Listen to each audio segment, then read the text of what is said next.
Hi, welcome back. I'm Gary Lind-Sinanian at the Armenian Museum of America, and today I'd like to introduce to the viewers the Georgetown boys.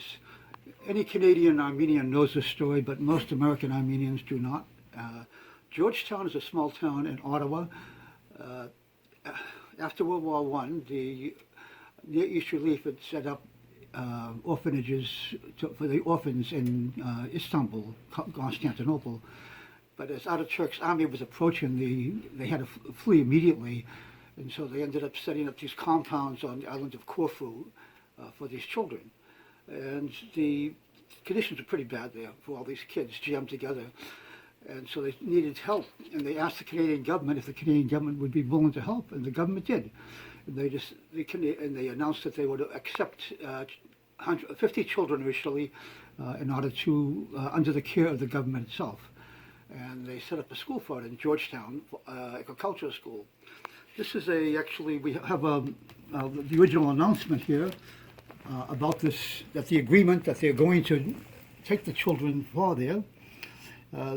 We have a number of papers related to Georgetown, which is why I'm talking about this right now. And so they set up the school, and the first 50 boys arrived, and this is the first group right here. And for our purposes, the most important one is second row, third from the right, left, I'm sorry, this fellow right here, Zavan Adamian. And Zavan Adamian was number 44. Because these children all had these strange Armenian names and couldn't pronounce them, the school began just calling the kids numbers, and Zavan was 44. And somebody like Karachun Hachadorian was number 22, and so each child would have his particular number. And so Zavan was at the school, and he arrived there. He was 10 years old. He had been born in 1913, arrived in Canada in 1923, and then in 1927, 4 years later, they got a letter from a farmer who was willing to foster one of these boys.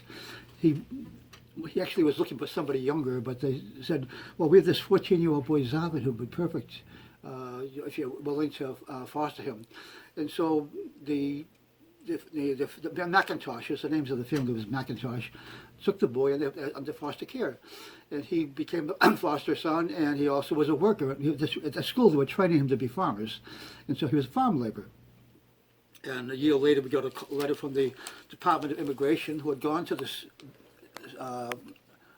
farm to check on the boy, and they found the boy was okay and all that there. But there was also the mother complained, Mrs. McIntosh, complained that there had been no follow-up.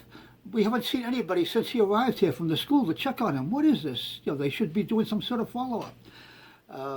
It turns out that wasn't quite true, and that a letter from a few months later, this letter here was from the school. Apparently they had, it was a report from the school. They had tried to get to the farm, which is really out in the boondocks, and it was wintertime, and they just couldn't get through the snow.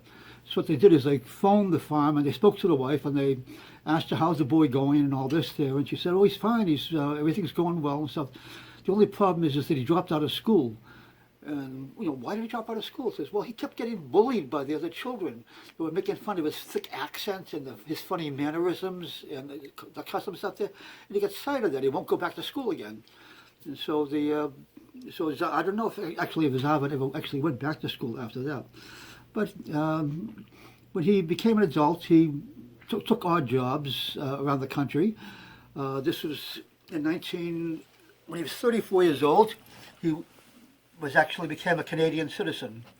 And this was his national insurance card and his voter's card, so that he was allowed to vote as a citizen of Canada. I guess they had a problem about immigrants voting too. And this, on the back of this form, is the citizenship papers of Zavan.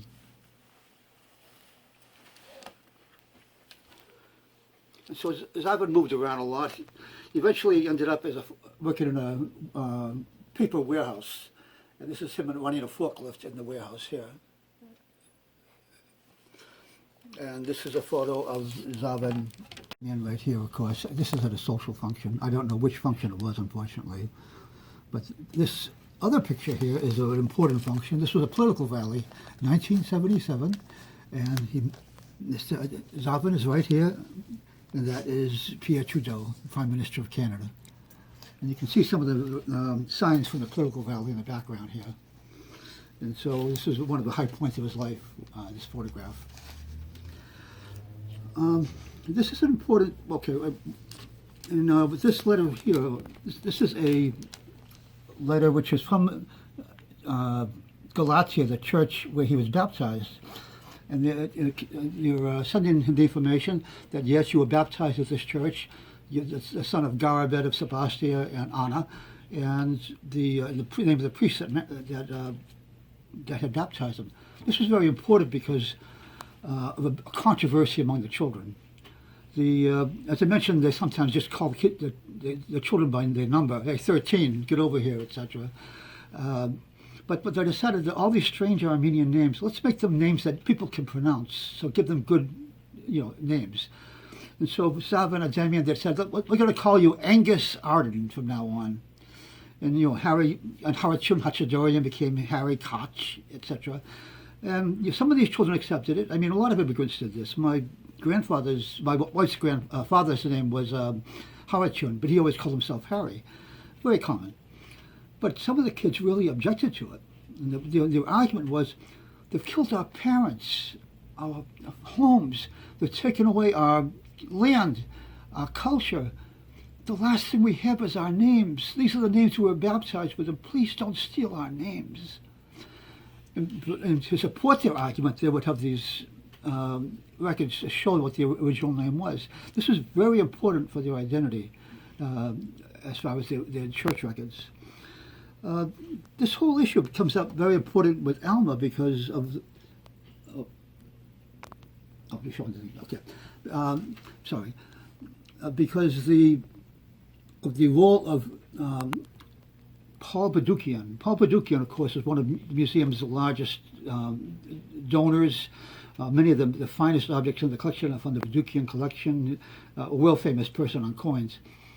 But Badukian his mother was Siropi Badukian, and she came up with a young widow in Canada with a little boy, Paul Badukian, and his brother Kerab, and she needed work, and she was hired by this Georgetown boys' school, and so she was the Myrig, the little mother for the children, Mama Badukian, and it was important because the boys, they were in a strange country, strange customs. One thing they all hated was the food. These things like Scottish oats, etc. It was very alien to them. And they wanted Armenian food. I want pilaf, please, pilaf. And so what they did is they hired this Mrs. Badukian, and Mrs. Badukian would make pilaf for the children, and they loved it. The problem was she also became very emotionally attached to the children.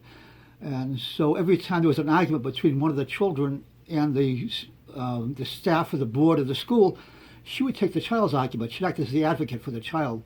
And so she ended up arguing constantly with the board. They could finally get sick and tired when they fired her. And so she had to leave the school with her two children, and she moved to Ottawa, and Toronto. And so she was in Toronto, but she made sure that every boy in the school had her address. So every time a child ran away from school, one of the boys, the truant officer always knew where to look.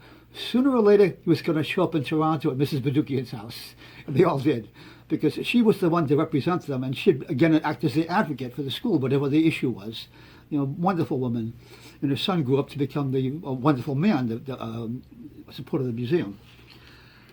Well, in 1995, they held an event where the Armenian community was celebrating the Georgetown boys, and they had a reunion of the Georgetown boys, all 12 of them. These are the last of the Georgetown boys. And the fellow with the white shirt there, that was Zavin. And so at that meeting, they gave them all a nice certificate honoring them as one of the pioneers of the Canadian Armenian community. And the next year he died, Zavin. When Zavin died, the executive of his estate was Dr. Dikran Malajalian, who's one of Alma's members. He died in Halifax. And so Dikran, when he was going through Zavin's papers, he found all these various papers and documents, photographs, etc. These were all relevant to telling about the life of Zavin, about the Georgetown boys, and about immigration to Canada. And Zavin said, these need to be preserved. And so he sent them to us. And so this is now part of our collection, the Zavin and Demian Azavidi means life. The Armenian Museum is here to share the stories and the cultures with you, the general public. We thank you for listening, and I hope you'll join us again. Until then, stay safe.